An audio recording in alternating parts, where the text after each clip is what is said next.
नमस्कार दोस्तों, आप सभी का मेरे चैनल पर एक बार फिर से स्वागत है। आज मैं आपके समक्ष प्रस्तुत करूंगी अक्षय तृतीया की 7 कहानियाँ, जिसमें हम जानेंगे कि क्यों माना जाता है इसे शुभ और क्या क्या हुआ था इस दिन। अक्षय तृतीया को क्यों इतना शुभ माना जाता है, इसके बारे में कई पौराणिक मान्यता चली आ रही है। ऐसा कहा जाता है कि इसी दिन त्रेता युग का आरंभ हुआ था और इसी दिन से महाभारत लिखने का शुभारंभ हुआ था।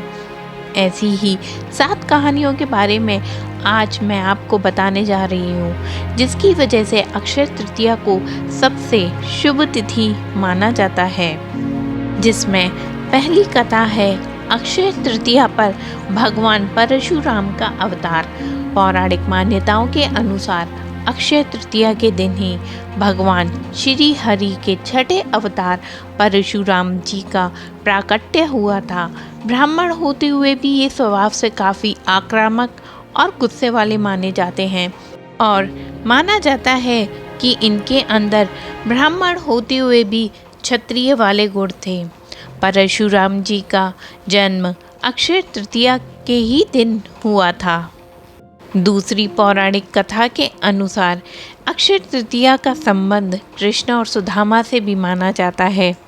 कहते हैं कि जिस दिन सुदामा अपने मित्र भगवान श्री कृष्ण से मिलने आए थे, उस दिन अक्षय तृतीया तिथि थी। सुदामा के पास कृष्ण को भेंट करने के लिए सिर्फ कुछ दाने ही थे चावल के, जिन्हें उन्होंने श्री कृष्ण के चरणों में अर्पित कर दिया था। इसके भाव के कारण कान्हा ने उनकी झोपड़ी को महल में बदल दिया था और इस तरह सुदामा जी को इस दिन अक्षय निधि की प्राप्ति हुई थी। अब तृतीय पौराणिक कथा के अनुसार अक्षय तृतीया पर युधिष्ठिर को मिला था अक्षय पात्र। पौराणिक कथा के अनुसार अक्षय तृतीया पर ही युधिष्ठिर को श्री कृष्ण ने अक्षय पात्र दिया था। इस पात्र की यह विशेषता थी कि इसमें भोजन कभी समाप्त नहीं होता था। इसी की पात्र की सहायता से युधिष्ठिर अपने राज्य के भूखे एवं गरीब लोगों को भोजन कराने में सफल हुए थे।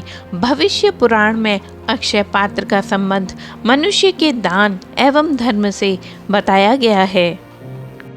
चौथी पौराणिक कथाओं के अनुसार अक्षय तृतीया पर महाभारत लिखने की शुरुआत हुई थी। अक्षय तृतीया के दिन से ही महर्षि वेदव्यास जी ने महाभारत की कथा को सुनाना प्रारंभ किया था और गणेश जी ने इस कथा को लिखना आरंभ किया था। इसी वजह से कहा जाता है कि महाभारत का युद्ध भी अक्षय है, जिसके कुछ उदाहरण आज भी कहीं कहीं देखने को मिल जाते हैं। अक्षय तृतीया की 5वीं पौराणिक कथा माना जाता है कि भविष्य पुराण में बताया गया है कि अक्षय तृतीया को युगादि तिथि कहा जाता है। दरअसल इसी दिन से त्रेता युग का आरंभ माना जाता है, इसलिए इस दिन को शुभ कार्यों के लिए सबसे शुभ मुहूर्त के तौर पर देखा जाता है।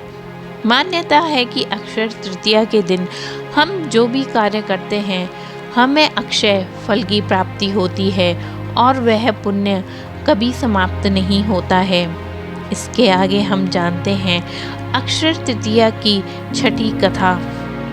अक्षय तृतीया पर श्री कृष्ण ने की थी द्रौपदी की रक्षा।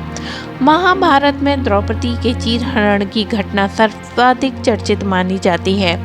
पौराणिक मान्यताओं के अनुसार उस दिन भी अक्षय तृतीया का ही दिन था, जब पांडवों ने कौरवों के साथ जुए के खेल में द्रौपदी को ही दांव पर लगा दिया था। दुशासन ने द्रौपदी का चीरहरण किया था। अक्षय तृतीया के दिन ही द्रौपदी की लाज बचाने के लिए श्री कृष्ण ने अक्षय का चीर प्रदान किया था। अब हम जानेंगे अक्षय तृतीया की अंतिम एवं 7वीं कथा। अक्षय तृतीया पर गंगा का अवतरण।